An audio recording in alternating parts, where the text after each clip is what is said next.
Welcome back to Dum-Dums and Dragons, where improvisers who've never role-played before journey into the world of Dungeons and Dragons. I am the Great Wizard Snorts, your host. Our heroes have joined houses inside Figplott's academy. Butthole helped the group vibe through a maze. Juniper's powers ensured they weren't killed by a cloud of daggers. And Quinny discovered that Phineas's welcome statue couldn't handle existential questions. But can our heroes survive splitting the party inside this cursed school? Find out next on Dum-Dums and Dragons. Well, students, you're checking into your dormitories. Dum-Dums, you have become students, sort of, at Figplott's Academy, the actual Figplott's Academy, which you discovered in a bubble dimension after making your way through the satellite campus that Arcturus Figplott, your prisoner friend, inherited and ran as a diploma mill for a hot second before getting jailed for his crimes in Baldur's Gate. You checked in with the welcome statue, and you were all assigned your house robes. Quinny, you chose to join Mistshape. Mm-hmm. Juniper, you chose to join Crypt Flare. Hell yeah. And Butthole, you chose to join Truthweave. Mm-hmm. You gave a Haven Call, the fourth house robe, to Arcturus, who is checking that place out. But all of you were told to check in with your dormitories and get a lay of the land. And that is where we find you now. So each of you make your way to these outwardly identical towers and step inside.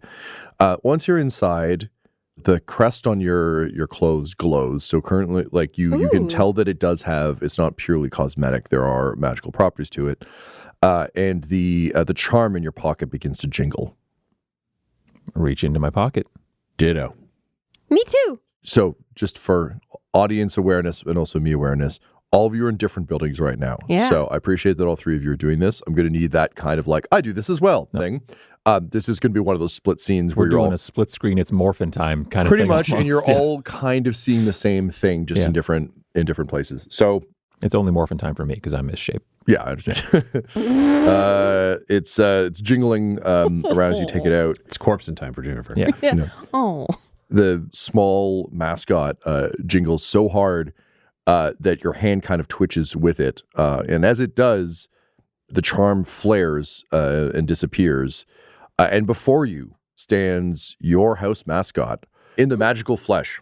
So, Butthole, standing before you, you've got Delilah the Displacer Beast, a sleek Displacer Beast who is wearing a robe in a very much like a dog jacket kind of way, right? Oh, like cool. the robe is kind of like around her neck. It's got like little slits in it for the Displacer Beast arms. The head is slightly larger because it's a mascot. Oh. And Sorry. she starts prowling. Pictured it a second after you did. Yeah, prowling back and forth in front of you, her kind of like Displacer stalks twitching. She says, well, well, well, a new student, a new truth weaver. Yep. And, does a little feline grin and kind of like bows to you with the two Displacer Beast, like, I don't even know what to call them, but like They're like hollow projector arms. Yeah. yeah, the little arm things doing a little like a bow to you. And she says, my name is Delilah and I am your mascot. That means that I've got your back here at the school. Not like those other silly students who aren't quite as smart as you or I. You and I shall learn to bend the truth together and ensure that all others follow our way of thinking. Wow. Okay. That sounds nice, I guess. This is Goblin Jr. Oh, you've brought a pet. Well, wonderful. Goblin Jr., you are an honorary truth weaver, so you are welcome here as well. Snarf. Cool. Can I bring friends over later? Yes, but I do have some orientation things I have to explain. Okay. Your friends are also students here? Yeah. Oh, One of good. them's the headmaster, but the other two are students. Well, that seems more like a headmaster and less like a friend. Well, you can be friends with someone outside of the work. People tend to assume you can't be friends with a teacher, but like, a lot of people grow up with teachers. They're still people. If you meet them at the grocery store enough, they're also just a grocery store person. They're people too. This placer just stares at you and says, yes, so we have some orientation tasks to go over to make sure that you will fit in here.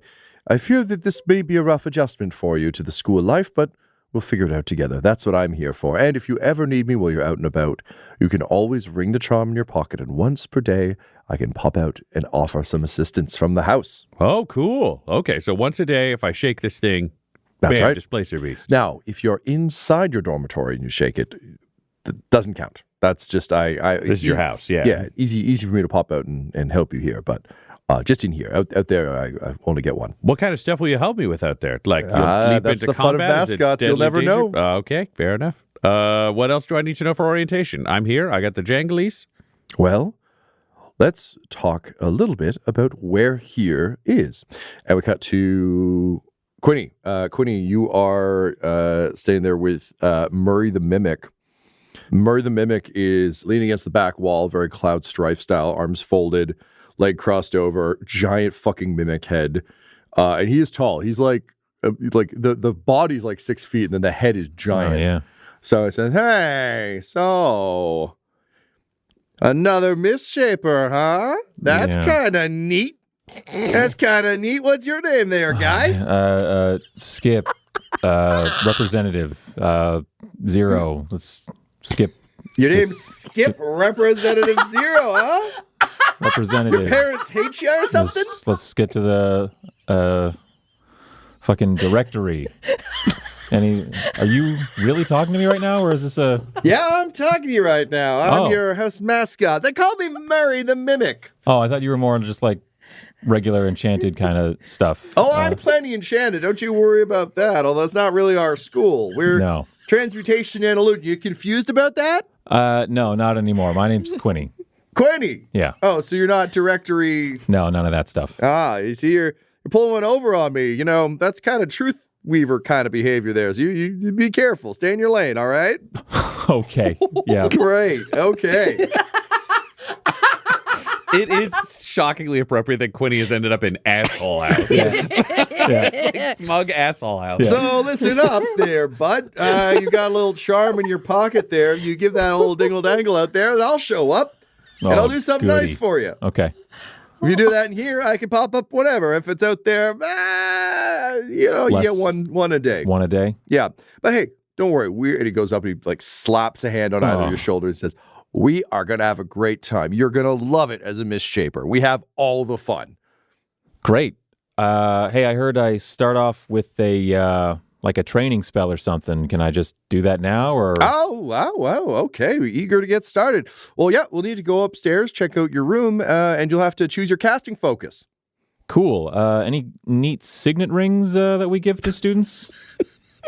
Yeah, I mean, there are signet rings around. Yeah, well, you can't cast anything out of a signet ring. No, just like, do you have to be a certain kind of student to get them or anything like that? Or does anyone, can anyone get a Look, you misshaped signet ring? You can talk to the store later if you want to buy some stuff. That's not really what we're doing here. so Look, the I got guy some who- orientation shit to walk you through. All right, let's get going with this first. There, you're so eager. Okay. So yeah. you want to wear the colors already? That's great. Great. And Quinny's just thinking like the guy who melted his bones to the fucking floor bought his ring in a fucking shop. Great. Super. Doesn't mean anything. Anyone with money get basically. Great. Okay. How so- many people actually buy the rings, though? Maybe they're not popular, so it's like one dude in the last 40 years Okay. bought a ring. Yeah. Meanwhile, His name was Rube Goldberg. Yeah, I was you know, gonna- yeah, he's a huge Do Rube. you have a He'll buy dipshit anything. registry I can Then he gets peruse? really confused. Yeah. He loves. you brought your family ledger with you? All right, let's go. Meanwhile, over in the Crypt Flare building, Juniper Yeah. similarly, charm jingles. And a beholder comes out, and Barry has a bit of trouble because beholders float, Yeah. but he's attached to a body. So it's just a little bit of shit. the mascot with the head that's a bit too big. So there's just always a little bit of like adjusting and kind of like, putting a hand like out. he's floating, like the body's Well, no, kind the of body's catching on the up. ground. It's that the head is just like physically too large for Yeah, the yeah, body yeah. because it's not meant to be a head. Oh. So he's always just a little Right. like carrying too many boxes So about it. if you summon him outside, he's just going to fall down. Maybe. We'll see. Hey, Barry. Oh, you already know my name, do Yeah. you? Wonderful. Yes, I'm Barry the Beholder. Welcome to Crypt Flare. Thanks, I'm Juniper. Juniper, that's wonderful. Well, as you know, we do evocation and necromancy here. I do a lot of evocation. Oh, good. So you're already coming in with skills. That's good. Yep. Listen, I do need to warn you up front. This Wait, is just a little bit of a what? disclaimer. Yeah. Look, all magic is equally cool and stuff, but like our magic is particularly cool, but also particularly deadly and dangerous. Yes. So I'm going to have to ask you to be very careful. Okay. Because it doesn't take much for Crypt Flare to get the whole, ooh, you're the evil wizard thing. And, we just don't really want that reputation now, do we? Well, no, I'm not evil at all. I'm not saying, no, of course. But sometimes the people who bring people back from the dead are evil. And sometimes the people who really just want to cast fireball or magic missile can be evil and want to destroy life. Right. Was that a fireball that happened in the woods just now? There was like a big explosion from the woods. I mean, it is possible. That is where a lot of our spells are practiced. Yeah. But not the guy to ask. You'd probably have to talk to one of the professors. You should probably talk to Professor Glint about that. Professor Glint, are they here? Roll me a perception check, please. Not great. 8. Cool. That's a terrible roll. But Jesus Christ. Bear with me. Holy He's going to shit, be nice. Tom. That's what he's leading. Barry the Beholder is just a giant eyeball on a giant head. So if he does shifty eyes, it's not very hard to apparent. see. So you see him do a quick where his eye darts left and right, like all the little eyes and all the little eye stalks dart left and right. But you tripped on a stone on the floor, so you almost missed it. Yeah, and he says, "Oh,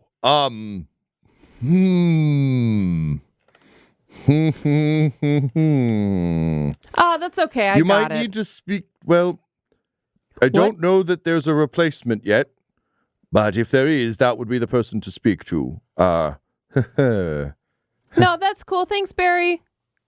You're welcome. Let's talk about the rest of the orientation things and speak no more of Elfabian Glint. Okay. I can cast Moonbeam. Why don't you come upstairs? We'll find you a... Wait, you get on to cast things. So do you... Well, you should still have a focus, though. It's kind of part of the whole experience. So here, we'll take the lift. He stumble walks over. There's this. We have to go over some orientation tasks. We'll let you pick your spell, and then we can get underway. And I'll tell you all about... Well, I'm supposed to tell you about our founder, but... So we'll just get you. Wait, what's the E? It's just, the whole Glint thing. Oh, that's the founder? Well, that's our founder. Yes, he's the evocation school founder. Oh, Yes, and was teacher. yes, the professor of evocation. Wait, how old is this school? I mean, look, I'm just a mascot. I'm just here to help. Oh, on that note, Now. Part of the orientation is like, I don't know how long we've been here. if Leave me you alone. jangle that little charm, Yeah? I'll pop out and help you. She jangles. No, I'm already out, so it doesn't. okay. But so in here, Cool. you can do it as many times as you like. Out there, you only get to do it once a day. But I'll help you in some way. Okay. Does that work anywhere on campus or like off campus too? Oh, it's only on campus. That's where we exist. Okay. Yes, yeah. In terms of how old the school is, it is ancient and mysterious. But also, I don't. So time doesn't really work for me the way it works for you. Wait, how old was Professor Glint? Oh, the academic age were timeless. Age did not matter to them in here. That was one of the earliest spells they cast. But they founders- haven't been gone that long? I don't know. I come out when the charm gets jangled, and no one's jangled the charm in a bit. So, where is everyone else? Can you just ask one of the other students? Well, there's like 3.5 of us right now. What? Where's the rest of the students? Where are the rest of the faculty? Where did everybody go? We're going to figure that out. We're going to work together and figure that out, Barry. Okay. Well, this is going to be a strange year indeed. Anyway, let's go pick you a focus. Come on. Meanwhile, back in the Truthweave Tower, Butthole, you come up the stairs with Delilah to your tower, and sure enough, there's like individual dormitories kind of on each floor. Like, it's not like everyone just sleeps in one big communal room. It's like as the spiraling staircase goes up, there's rooms off the stairwell. And she says, one of these can be yours. You can kind of pick whichever one. It seems to be rather empty here right now. Is it I don't know if it's between semesters or something, but Yeah, I signed up for summer school. So is there like a big one? they're all kind of the same. But you know what? This one, she like taps her tail against something. This is the best one. Oh, then I'm going to the best one. He opens it up. Does it suck? No, it's She essentially was teaching me to lie downstairs. So Butthole's very distrustful. well, okay. So you go in, and it is an incredibly fancy looking room. Like it is much larger than it has any right to be. Oh, cool. Plush beds, everything Wow. else. Like it looks like a really, really upscale hotel room. Yeah, this works for me. Do you roll me a perception check? You fucking better bet I can. I fart on myself. That's a dirty 30. It is a very standard, like small, well-appointed student room. There's clearly just enchantments on it to make it seem really, really, but like you go up and put your hand down on the bed, and visually your hand sinks so deep in that nice mattress. But realistically, your hand goes down like 2 inches. And it's wood. Rack. Yeah. I mean, it's enchanted to shit, but it's all right. You can see through the enchantments. Yep. That's good. That's good. Yes. Some of the wealthier students like to put on airs, and besides, we are the sneaky ones. Yes, the ones who bend truth to our will. So why not bend middling accommodations to our will and make them better? Don't you agree? Sounds fine to me. All right, what else do we got to do for orientation? I got a room. It's this one. Yes. And she like waves a paw over the door, and Butthole shows up. Like your name gets Great. like Good. golden script draws, and then the insignia of Truthweaver like bends itself around underneath. Oh, that's neat. Thank you. You're welcome. Okay, upstairs. We have to pick a focus for you, and you get to pick a spell. Oh, neato. I should also tell you about our founder. So Okay. we are lucky. We have two very prominent founders. We have, of course, the brilliant Balthazar Peacock, the founder of the Enchantment School. Enchantment allows you to influence minds, change things. And he, of course, runs the satellite campus south of the Barrier Forest. Alternatively, you can study under the brilliant, if eccentric, Cordelia Way, our divination teacher, who works out of the Pentexagon. Now, don't get too spooked by the Pentexagon. When you are trying to acquire and reveal information, sometimes things get a little bit spooky, a little unclear. What's the future? What's now? What's a secret? What's true? I'm kind of used to spooky buildings. That's why I grew up. It was pretty horrifying, Well, so this should be fine. Noticed you didn't really blink when I came out, and I'm a little unsettling with the size of my head to body ratio. I think you're awesome. Oh, that's so nice of you. You fit in beautifully here at Truthweave. Now, the next thing you'll have to decide is which school you want to focus on, whether you want to focus on enchantment or divination, and more importantly, which spell you want as your tryout demo spell. Oh, that's a good question. I'm going to have to think on Okay, that you for a think about that second. while Okay. I cut to another scene.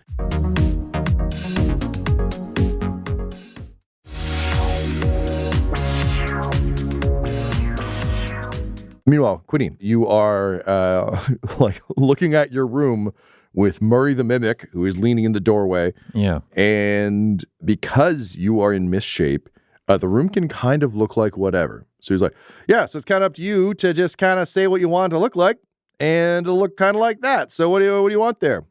I don't, just fucking a regular dorm room. And he just broadly gestures at what it already looks like and says, behold, the magic of illusion. Wow, you're really going to need more imagination if you're going to succeed here, kid. You got to really think about those sorts of things. Okay, we'll head upstairs then. You got to pick your demo spell, oh, shit, I guess I should tell you about the founders, huh? Nah, we can skip. Actually, no, yeah, tell me about the founders. Yeah, we don't get to skip orientation there, but that's part of the thing. All right, so we're, of course, Misshape is made up of Transmutation, who is the Twyla Fortnot, who you can find over in the Pottery Barn. Teach you how to change things, change matter's form, bend the world to your will, as it were. And Illusion, run by Gumbert Nicholson. And you can find his campus over in the Shimmering Lake. No one better to teach you how to make a thing look like a different thing. Old Gumbert Nicholson. Wow, hey, that's great. So what are you going to do? Transmutation, I guess. Twyla Fortnot. All right, that sounds great. So come on upstairs. We got to find your focus for you to cast with, and I'll hook you up with a demo spell for transmutation. Okay. All right. So, have you seen Gumbert or Twyla recently? Listen, I'm going to let you in on a little secret. What's We that? mascots are kind of a delightful eccentricity here at Figplotts. We only kind of exist in a really limited and specific way. We don't have a ton of information.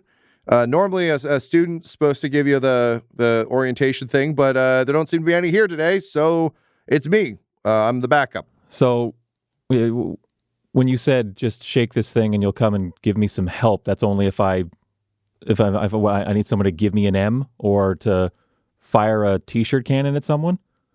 I mean, look, we mascots, we get to pick what we do, and that's no business of yours. So all I'm saying is if you want an assist, then yeah, maybe you do get a t-shirt out of a can. Maybe it'll be real helpful. Maybe I chomp someone with my big teeth, you know? Okay, now we're talking. Well, yeah, we'll see.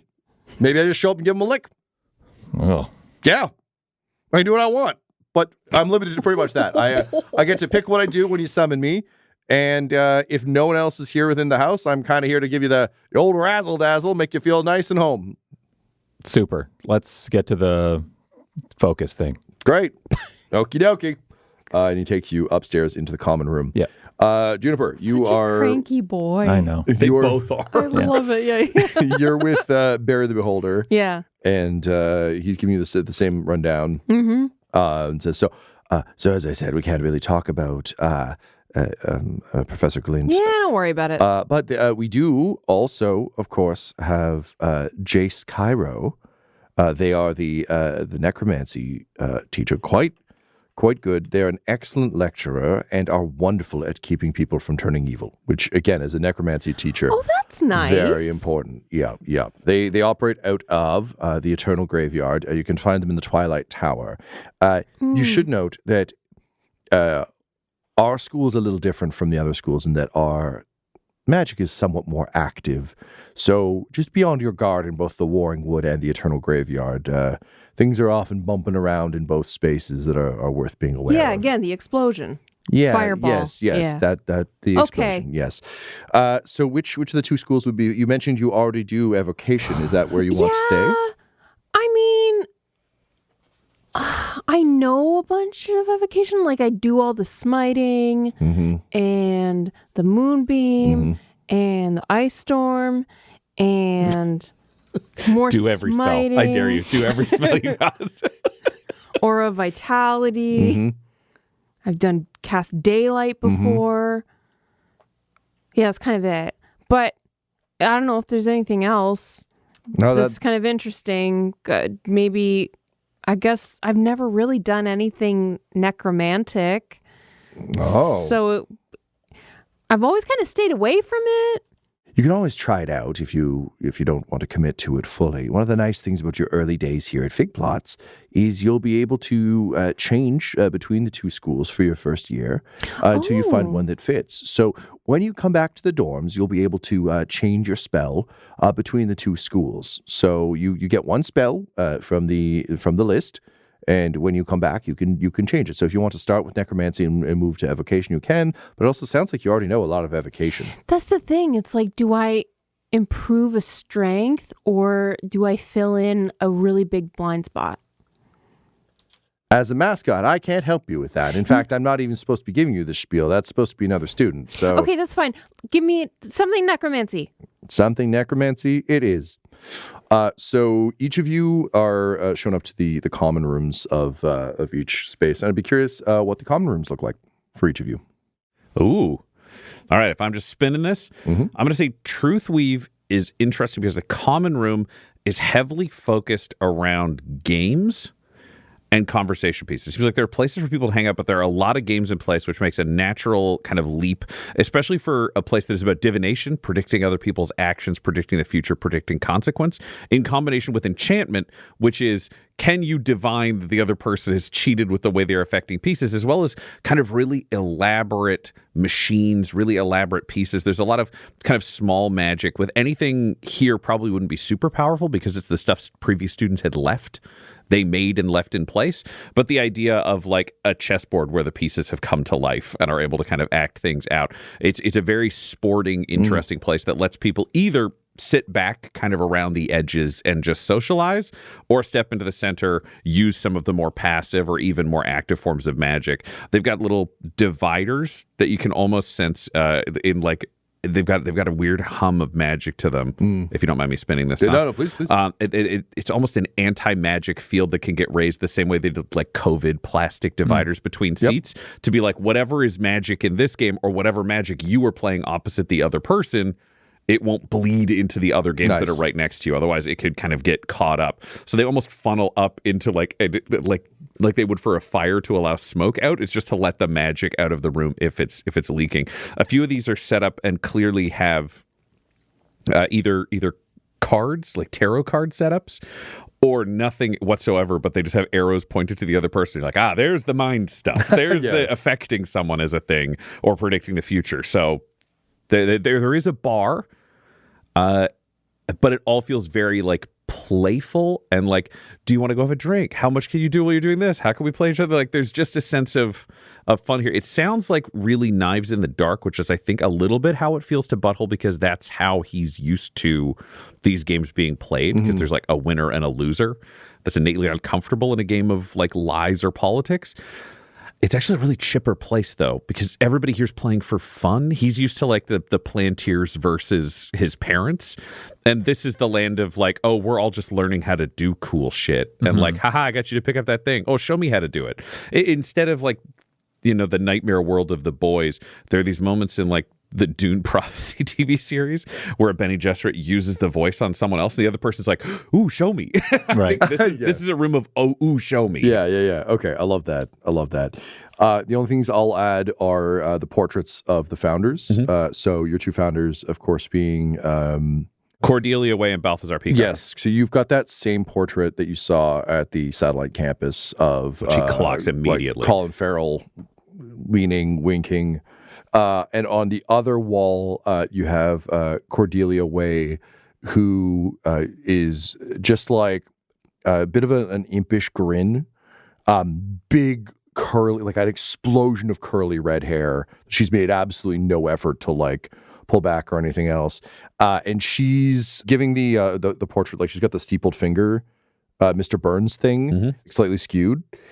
And she's looking just like above and to the right of the painter. It's clear that the painter constantly saw her like looking into the future and things and captured that. So it's a little unsettling because the portrait is not looking. It's like a photo where someone just looked away at the wrong time, but also kind of speaks to who she is and a bit of her personality. That's what you've got. Cool. I take it all in. Great. And the next thing for you to think about while I cut to Quinny is what kind of casting object you want. They have like a staff, a wand, a rod. There is like, despite what Quinny was told, like there is a casting ring, was very like vaguely Plantier though, so probably not your jam. You can get an orb. Like you can get a book. What's your wizard casting object going to be? So you can have a think about that. Okay, yeah. While I cut to Quinny. Quinny, what does the common room in Misshape look like? I think if we're dealing with transmutation and illusion, the common room is sort of, you know what, I'm going to pull another Community reference. It's a lot like the Blanket Fort episode of Community. It's a lot of like beautiful fabrics with different like patterns and things like that, all kind of like cohesive, but very like starkly different from each other, kind of like the way a clash can look really, really pleasing to the eye of certain patterns and things like that. And the way the room is oriented is basically like it's all one like massive rug, and there are like permanent fixtures like bookshelves and things like that that are like clearly just like made of wood or stone and things like that. But like if you wanted to like have a seat somewhere, the rug basically, the fabric moves up to embrace you as you sit. And then now you have a chair. It's transmuted into a seat for you. Cool. And if you wanted to move that, the rug just like we're talking like an Aladdin, like something moving under the surface of water, but the tension is never broken because it's the rug and it just forms there instead. Different sizes as needed and things like that. Love seat, couch, all that kind of stuff. And I think things indicating the illusion side of things is that there are like portraits and things like that are like moving as if like the person is like alive inside and things like that. And there's like one book out on a table that is like open, and it's just kind of like projecting a hologram of the events taking place on that page of the book. So it'll just be like a looping like GIF almost of just like someone like riding a horse. Cool. And it's just looping. Like that's just what that page in the book talks about basically. Great. Love that. So you also have your two major portraits. So you got these smaller portraits and things. The Gumbert Nicholson portrait is like Patton Oswalt, steampunk Patton Oswalt. So just like in a, wearing a little vest, like a watch on a chain, wearing a, like a gray, charcoal gray suit coat over it. Looking very prim and proper, but because, as you said, the portraits are enchanted, he keeps doing like sleight of hand tricks. So like he'll pull the watch out and it'll just become a dove and fly away. And then the portrait will like do a little Patton Oswalt grin and like stick the watch back in his pocket. And it's just kind of constantly moving through illusionary tricks. The Twyla Fortnott picture, however, she is facing away. So she is not looking at the portrait at all. She is in fact sitting like a distance away from the frame and sort of like looking off in the other direction and just kind of completely ignoring what's on the side of the frame. Hey Murphy, what's up with the Twyla portrait? Why can't that's the best picture we have of her? Oh, yeah, that's the thing with illusion is sometimes the students get a little cranky, and because all of the when the founders made this tower, they decided that the students could kind of determine what's going on with the pictures a bit. I think they thought they could get people from home or like inspirational figures or something. Sometimes they change them a little bit, and I don't know why she's not over here. I mean, it's not like you can talk to her. You can cast an illusion spell to change it, but till then, I guess she's just kind of over there. Well, how do I know what she looks like? Well, there's the statues out in the Founders Fountain. You can go see all the academic gate or encircled that. All right. Yeah, it's out in the main gate. Yeah. Also, you'll see her when you go to class. Yeah, I'm sure I will. Anyway, let's get this focus going. Cool. So, which of the two schools are you more interested in, transmutation or illusion? I said transmutation. That's right, you did, and I forgot because I'm like that. Ha ha. Okay, great. So transmutation it is. Pick yourself a focus of these, and you goes up to a treasure chest, gestures to it, and says, "Do you trust it?" Yeah, Murray, I trust it, and I'll go and reach. Puts his head next to it. Yeah, I see what you're doing, and I open the chest. Okay. No one ever falls for that. They gotta work harder. And the chest is full of foci to determine what you can cast with. So you can have a think about that. As we cut to Juniper. Juniper, what does your common room look like? Because we're dealing with evocation and necromancy, there's going to be a central kind of slightly raised area surrounded by like a low wall that's filled with the couches, the tables, the chairs where like people can gather and chat and study if they want to. And around the perimeter, or I guess the circumference of the room, will be like alternating tall windows with study alcoves. What's that called? Is it a portcullis? It's like a grate that can drop. Yeah. At the entrance to each of those will be like a port. So when necromancy inevitably goes wrong with students, there can be like a switch that they can hit and be like, oh shit, keep it contained. The emergency zombie drop. Yeah. That's very funny. Yeah, and then around the room there will be just stations of like buckets and mops and like pads to put on the walls and stuff on the floors when the students are inevitably practicing like smiting each other and things like that. Just really all the safety equipment to do all the gnarly stuff. Gotcha. Okay. So similarly, two portraits hanging in your room. You've got Jace Cairo, who is just like an incredibly classy, like high, bit of an Addams Family aesthetic to their outfit, like high spider web collar thing, clearly playing into the angle. Like big flared, ruffled sleeves, so many rings. Like they've just got rings for days. But sitting in a just kind of like a bit of a Steve Jobs pose. So they've got their fist under their chin and just smiling enigmatically at the portraiture.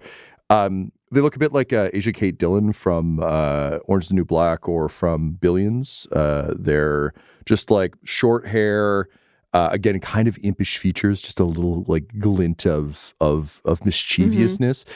Despite the gloomy outfit, like seems very vibrant and very like thing. Only catch is one eye is jet black and one eye is pure white. Okay. And again, just a little like I know something you don't know. Smile, and they have fully Addams Family'd up the frame, so like it's got like the spider web motif and like bat wings coming off it and all that. In sharp contrast, the evocation portrait has been slashed to shreds. You can still see bits and pieces of an incredibly handsome, seemingly fairly young man, sharp features, perfectly circular glasses. Kind of a messy tangle of curly hair. His skin is green, and his ears are slightly pointed. And he is where the Jace portrait is very mischievous and kind of like I'm playing on the necromancer thing. This looks like almost like a Wall Street portrait. He's got his arms crossed. He looks formal, official, but like there's not much hint of personality other than just strong confidence. But yeah, the frame is kind of smashed, hanging slightly askance, and the portrait itself has been ripped and sliced. Okay.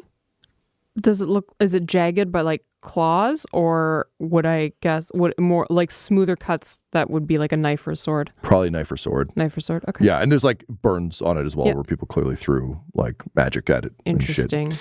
And then similarly, Barry says like, so yeah, you can choose if you want a focus for your demo spell. It works a little bit better because they're kind of linked to that. So I know you probably have a way of casting your stuff, but I'd recommend taking one of these. So you're after necromancy, right? I guess so. What item would you like? You have like a skull. We've got. You probably saw Jace is pretty into the whole Lords of Death vibe. So we've got a lot of cool, spooky stuff. But there's also some nicer stuff in here. Like really, you can have any of these. There's like an orb. There's a book. There's a rod. There's a wand. Like there's all the kind of things you'd imagine. It's like an icon on a chain you can swing. This is wizard school. Let's try a wand. Wand? Sure. What does your wand look like?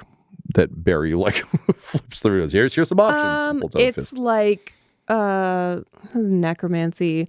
It's gonna be classic, like the smoothest thin black Great. wand. Like Cool. And he says, okay, so this one is loaded up with a spell called Wither and Bloom. And Laura, I obviously, like Bloom. I'll give you this as a thing later, but just so you hear it now. Sure.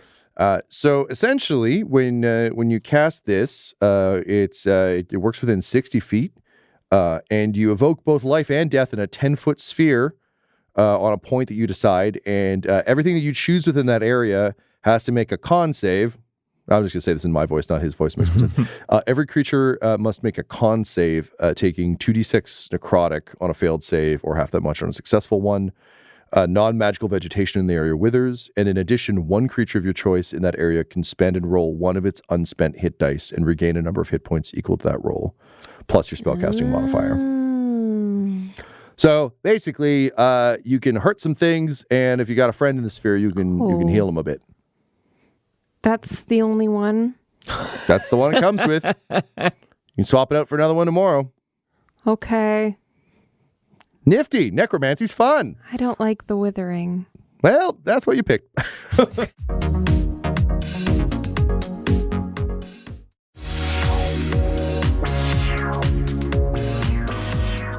Butthole, what object are you picking for your focus? Butthole had been looking through the focuses and trying to figure out what spoke to him, what felt right, because the ring did feel plantier, and he was leaning towards that because he wants to keep his hands free. He knows what he can do with his magic and his hammer, and he doesn't want to be like, the school says I have to hold a giant stick with both hands, and now I suck. So he finds what looks like this elaborate, beautiful, entwined, filigreed, insane tiara with a focused gem at the center, and he's like, this doesn't feel right. This school's kind of focusy. He does that same pass that he did in the room, and he realizes it's just a simple iron band with a gem on the front. So he kind of, with his finger, just scratches the runes that are making it fancy, so it becomes a simple iron band with a gem. And he slots it into his copper crown, so it has like an interior thing. So when he wears it, the spell focuses right at his forehead. I'm going to need you to do the occasional. He has to, absolutely. yeah, When that's very much a part of the future that he is looking into. Oh, farting and thinking and touching his temple. And you are going with divination, right? He's going to go with divination. Basically, his thought process on divination is, we already know the enchantment campus. We've been there. It's empty. He wants to get into an enchantment office. But there's a chance. He's met Valenmire Pink Blossom, and she can see through the weave into the future. If this divination instructor could see what happened here, and he could get access to her notes or files or anything that has been left, if she knew we were coming, then she could be the key to this whole thing, because she could leave clues to help us, because she's seeing this right now. I better not jack it here. I'll do divination. Divination. Wonderful. Puts on his headband. I would appreciate it if you did not jack it here. I live here. Yes, thank you. I mean, you live in a dorm full of students. People are jacking it. Like, that's I'm just a fact. aware. I can see things. Divination. Do you have any idea how many times people accidentally jangle the key? Oh, While my God. jacking While it? jacking it? Yeah, we You don't help fixed with it. that. That's No, not we right. fixed it. It doesn't happen that way anymore. But Because you can't summon you in the building. yeah, they got to think Smart. about it. Anyway, okay, for you, you will obtain a spell called Fortune's Favor. Ooh. It's a fun one to test out. That's nice. It's within 60 feet, duration's 1 hour, and you can impart latent luck to yourself or one willing creature you can see within range. When the chosen creature makes an attack roll, an ability check, or saving roll before the spell ends, it can dismiss this spell on itself to roll an additional d20 and choose which of the d20s to use. Alternatively, if an attack is made against you, you can dismiss the spell to roll a d20 and choose. Like, basically, you can like convey disadvantage. Great. And that was for an hour? Yeah. So basically, for an hour, you have it, and what it means is, and it stacks with advantage or disadvantage. So basically, you can give one of your friends a dice. Like permanent advantage for an hour? No. It's a one. You basically They can have to carry it for an hour, but they get a one-off. you burn the spell Great. to do it. So basically, it's like, Quinny, I want you to have an extra dice, and then he can pick between the two. If he has advantage, he gets to roll 3 and pick the best. If he's got disadvantage, and if you I get can convey attacked, disadvantage to you an can enemy. give it, yeah, And then what spell level is that? 2, but it doesn't count against your spell slots because it is. Think of these things essentially as scrolls. Like, they have nothing to do with your own innate ability. But I can cast it once per day as a gift because it is spell. linked to your item, and if you want, similar to what Juniper just heard, you can swap it out. But basically, the concern was if every student shows up and none of them can do magic, they're not really gonna be able to do anything. So like, let's give everyone a freebie, practice spell that That's they great. can play with to kind of learn things and hopefully unlock their latent abilities. Yeah, so he'll take that spell. He's very pleased with it and say, okay, so obviously I'm interested in enchantment as well. That's why I picked this place, and I'm very interested in divination. And I like where do the teachers stay? Like, where are their offices? They got to live on campus, I assume. I'm afraid I cannot impart that information to students, but you should just speak to your professors, either at the Pentexagon or at the satellite campus, and they will tell you everything you need to know. I mean, if they've got office hours, like, do they have a specific office I should be going to for those hours? Well, you should just check in at those locations. Mascots okay. aren't really privy to what the professors do and don't do in their spare Oh, time. no, I understand. I just didn't know if there was like a place where you're like, oh, that's where Well, you go. So you should have a syllabus for your classes. They should be starting soon. I've got the syllabus here, yeah. Great. It's blank. Yeah, it'll populate. It'll populate soon, I'm sure. Okay, and if it doesn't, I just jangle my keys. If I'm at the Pentexagon, you can probably tell me where I need to go, right? If my syllabus is still blank? That is beyond what a mascot is capable of doing. Okay, so you can't help me with that. No, but there are automations there that you can ask. I'm sure Okay, they'll that give makes you sense. directions, Yeah, so we can go there. That makes sense. Okay. Yeah, look for statues. The statues are usually helpful. Okay, cool. They all have their own distinct personality and information. Oh, well, that's kind of nice. Well, Okay. you must have met one to get your robes of the school's founder. Yep, met him. Her. Mirandai. Oh, Phil- yeah. There was somebody else in Figplott. there. Don't worry about it. I see. Okay. So do I need to do anything else for orientation? I have a room. I have a hat. I have a Yes, spell. you can bring friends, but we do ask that you register them. So when they come in, they have to yell their name Okay. in the front lobby, and that's how the building will register them. No funny business. That's reasonable. And And I can find the headmaster in the Great Hall, right? yes. Great. Phineas should be there. That's usually where he hangs about, but he's a very busy man, so don't be surprised if he doesn't have time for a random student who just started. No. I totally understand. Yeah, again- Butthole's so thrilled that he got one piece of fucking useful information. Of You like should where to really take the speak headmaster. to your fellow students about this. There's some upper years who'll be very happy to help you on Oh, your cool. way. Where are they? I don't know. I'm trapped. I guess they're all outside. I haven't seen any today. Oh, okay. So there's nobody in the building. That's why you're helping. I don't know. There should be someone here to Well, I welcome. thought you'd see when everyone was jacking. Is anyone jacking it? Well, no, it's just occasionally when someone's jacking it knocks their keys, and then I pop out. So then we fixed that. But no, it's just And now you don't know where anyone is. no. Which is good because it means I don't accidentally walk in on anyone doing anything that's their business. That's. You seem really upset about this. I'm so sorry. I just don't like talking about it. All right. Well, enjoy your spell. I'll be seeing you if you jangle the keys. Enjoy your new home, and good luck here at Figplott. And she disappears. Well, that was fun. Okay. I guess I got to. Oh shit. Where's the phone? Is there a place for me to call other buildings? What do you got to do? Oh, I thought I was. Oh, I'm in the building. Can I? Anytime. I jangle it. See, I think I didn't get the same anytime as you guys did. So but I was like, fine, I'll use my one a day. She springs out and says, "Yes." Oh, hi. Is this my one a day? No, that's only outside. In here, you can do as many. You can summon me as many times as Oh, you need cool. to. Do we have a way to contact the other towers? Oh, yes. You can go pick up one of the talking cones downstairs. Oh, There's one under each insignia of each of the different schools. You pick it up. I don't know if you've seen the stage play The Flintstones, but it's going to look and feel a little bit like that. Okay, great. Yeah, And you're then- listening to the small part, and then you're talking to the big part. That makes sense. Is it possible to talk to people in multiple buildings at the same time, or do you got to do one each? I mean, one each is reasonable, I think. Okay. You want to try and contact multiple? Maybe Yeah, try to set up I like got a friends party in all line. the towers. Okay, yeah, I guess you could try it all. People don't usually do that, but that doesn't mean you can't. Awesome. Trailblazer. Hey, thank you. Listen, you and I think this is the beginning of a beautiful friendship. Disappears. Quinny, what focus do you choose? Quinny's going to pick up an amulet Ooh, an amulet. to wear around his neck. All right, and you are choosing transmutation. Transmutation, yeah. So when he picks up the amulet, it's got like a big red jewel in the middle of it, and he'll put it over his around his neck. And choosing transmutation and picking up the amulet, because we're talking about illusion and transmutation school, his uniform changes again. It skews more transmutation than illusion. The scales and the slime kind of aspects of it remain, but like the more like flowing fabrics that used to be kind of part of the cinched areas of the uniform now have like, you can see like eyes in the folds of them and things like that. And the hemline has teeth running along it and things like that. And the amulet itself just sort of like sinks into his skin, and it's just a red eye looking out from the middle of his chest. Very cool. You're going to get an ability called Maximilian's Earthen Grasp. So this is concentration up to a minute. You choose a 5-foot square unoccupied space on the ground that you can see within range.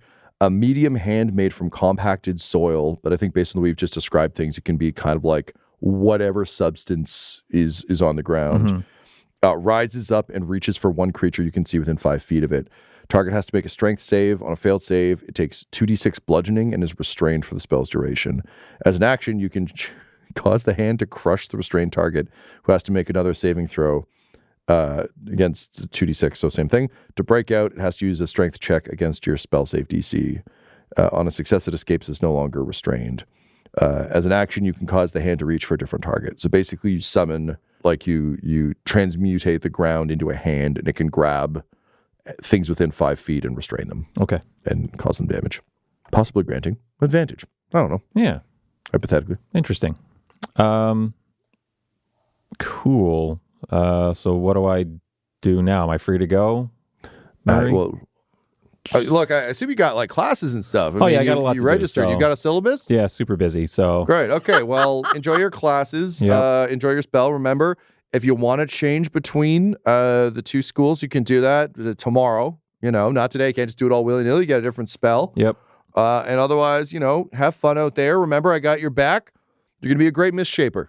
Great, super. Yeah, say hi to any of the other students you see out here. And I will. And if you don't see any other ones, maybe think about that, and Quinny will leave. Huh. Murray disappears. Yeah. And with that, you all make your way back downstairs to the Flintstone phones that you both find vibrating, saying, incoming call from Butthole farts. Oh, hey. incoming call. Juniper will pick hers up, fiddle with it. Yep. Butthole?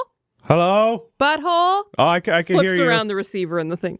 Butthole, can you read better now? Yeah, that's better. Hey. Hey. So how'd it go? Okay. I don't really like necromancy. Yeah, I'm not surprised. Again, it's been pretty terrible, the scourge of the planet. I was pretty shocked when you were like, let's go to the hell Well, one. it was more the evocation stuff because that's what I do. And then. I'm going to be honest, necromancy seems to kind of overwhelm pretty much anything else that's happening nearby. Yeah. Did it feel like a fun school full of fire? What? Or is it a lot of like cages and dead stuff?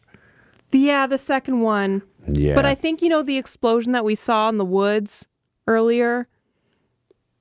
You remember? Sorry, I thought you were halfway through saying, I'm not used to talking like this. Is you okay? Yeah, No, I remember. It was loud. Yeah, I think that was just something going on in the evocation woods classroom. Okay, so might be something in the woods. that we should Hello? check Yeah. out. Hello? Yeah. Hello? Hello? Hello? Hi. Quinny? Quinny? What? Yes? Yeah. Hello? Hello? My Hi. mascot told me to be especially careful in the necromancy and evocation places because they're kind of dangerous. Makes sense. Just- All magic is dangerous. Yeah, that checks out. Yeah, but he said especially.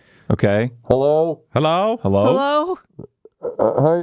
Hello? Guys? Hi. Flip it around. It's kind of hard to hear. Yeah, no, it's the right side. It's the armor. The armor's making it hard for me to talk. You have armor? Armor? Why are Yeah. you wearing armor? Because I got this cool rod, and my practice spell is called Armor of Agethus, and I don't know how to turn it off. So I have cool shimmering psionic armor around me now.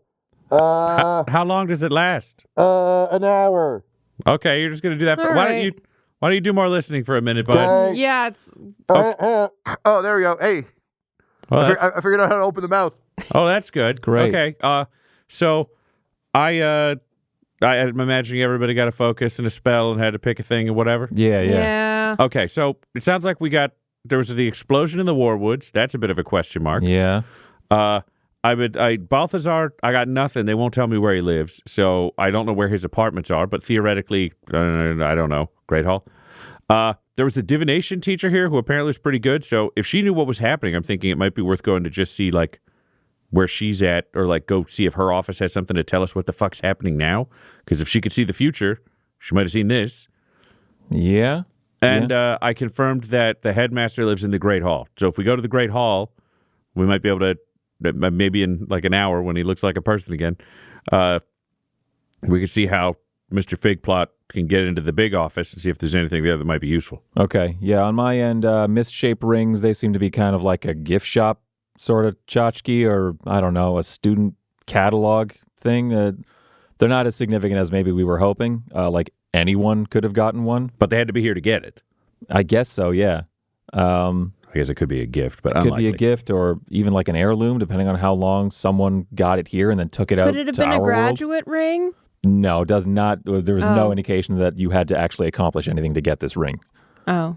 Okay, so rings are at a dead end. Kind of, it seems Okay. like, yeah. My Okay. two teachers are in the Shimmering Lake and another one at the Pottery Barn.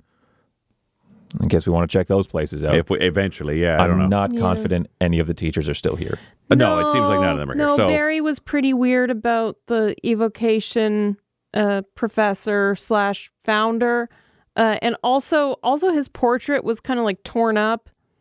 Oh. That was weird. I guess mine's kind of weird in that one of my teacher's portraits, she wasn't even facing the subject Oh view. yeah, mine's looking away. She got distracted by the future. Mine's looking away too. How's things on your end? If you Well, yeah. So my classes are supposed to be in the Imagined Zoo where we almost got killed by the Yeah, flying we're not We'll going knives. stay there. away Fuck from that. there. And my other one is labeled Standby. And Ozzy was he's really cool, guys. He's pretty sweet, but he was really look. I know KG people because I'm kind of shady, and a lot of stalling about where Turtle Hall is. It's apparently missing.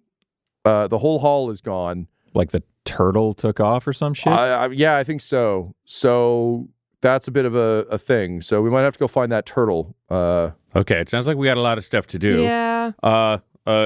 We might not need to go everywhere, but okay. Our standing mysteries. There are mysteries that are just kind of in the school, which is we don't know where the fuck the turtle is. That's weird. Missing turtle. Might yeah. not solve this. That's what I'm saying. It's kind of a school problem. We don't know how that affects us yet. We've got going to the headmaster's office and seeing what we can find Yeah. about Yes, that, 'cause we've got absolutely, a yes. headmaster. We've got going to divination to try to see if she saw some part of this. And we got hunting for where the hell the teachers live, because there's no way they were leaving Bubble Realm to go live outside. We know there's nothing there. Okay, yeah. I mean, So teachers' quarters, Great Hall, divination, Turtle, or I guess Warwoods with the explosion that popped up. So we got 5. Yeah, I think ultimately we are going to look into most of these things because if we want to gain control of the school again, we gotta put out we're all going to these need fires. to. Yeah. Yeah, but I agree. I we can agree. But I'm like, prioritize. if we can open the fucking door, we might be able to. Yeah, get some- yeah. I don't want. Fallenmeyer Pink Blossom could solve this whole thing in like yeah, 45 I'll bet seconds. she Well, could. maybe start with the divination place, see if we get some quick answers, and then maybe move on to the turtle, because that's like the protection magic, right? Yeah. That's abjuration. That's how I got Feels- this cool armor. Irresponsible to leave the dean's office so low on the list. I mean, that's where Oh, the yeah, you're whole right. boss of this Okay, what if place we start works. with headmaster, Okay, then we go divination, Yeah. then we go turtle? love it. Great. That makes sense. Yeah, I could use some new robes. Yeah, maybe we'll get you a headmaster costume. Ooh, all right. Okay, we've Turtle got a can't plan. have gone far. Just, it's a turtle. Well, I'm also just curious about where it could have gone at all. Like, we don't really know how far Bubble Realm goes, right? That is true. But I think if we can talk to Phineas in a way that isn't like a weird statue, that would probably be best. So yeah, I think Great Hall and who knows, maybe they. When I ran Figplots, I had a lot more access to stuff because I was the headmaster. So maybe that's true here too. Okay, yeah, let's try that. Okay, so we can all meet up in the courtyard, and then we'll go to the Great Hall? Sounds good. Okay, see you soon. Yep, see you soon. Bye. Love you, bye. Bye. Quinny doesn't say goodbye, he just hangs up. Quinny? No, he hung up. Terrible phone etiquette. Oh. Okay, I'm going to hang up now. Bye. Okay, bye. Bye. Okay, bye. This episode of Dum Dums and Dragons features the voices of Brian LaPlante, Tyler Hewitt, Laura Hamstra, and our Dungeon Master, Tom McGee. This episode was edited and mixed by Laura Hamstra, and Dum Dums and Dragons artwork was created by Del Borovic. Our theme songs are And Now for That Massive Coronary and Skipping Through the Orchestra Pit Part 1 by Peter Gresser. And our ad breaks use the tracks No Control and Chiefs by Jazzar. All of their music was provided by freemusicarchive.org. For all things Dum Dums and Dice, including merchandise, you can visit dumdumdice.com or find us on social media at dumdumdice. If you want to support the show, get an ad-free version, or add your own character to Dumb Faerun, go to dumdumdice.com/join. That's DUMBDICE.com/JOIN. One more time, dumdumdice.com/join. And don't forget to tune in next week for more Dum-Dums and Dragons. Dum Dums and Dice has to give a special thank you to the supreme beings of our Patreon at this time: George Dolby, Gavin and Abby McDonald, Grandma Likes D&D, Alan, Alarain Okapi, Madre de Gatos, Garbo Ape, Sam Schaefer, Waffle Marine, Dia De Los Hoodless, Squishy Werewolf, Funky Head, Accent Therapeutic Services in Florence, Kentucky, Lale, Jordan Oliver, Richard Wright, Brittany Fenwick, Megan Werner, A Man Out of Time, Curtis at FingerTechRobotics.com, Your Homeboy Bones, Ellis Hatch, Odigenous, Kai Koa, Squire Solaire, Sandy Sassy Pants, Amira Lockhart, James Molina, Nick Hemsing, Alex LaFountain, Mickey Blake, Corpse Knight Silver, Adamir 101, The Dankler, Anti-Core 7, Lady Destiny Stormbringer, Randall Eberly, the Yes Bud of improvisational comedy, Lord Taser, Funky Stevie, J. Robert the Mad Fox, Derek Wintenberg, Optimus Omega, Laura, the Workaholic Mr. V, LMX, David Friend of New Haven, Emilio and Minions, and Jill and Noel LaPlante. If you want your name to be added to this list, you can join our Patreon too at patreon.com/dumbdumbdice. Thanks to them, and a little bit of thanks to you.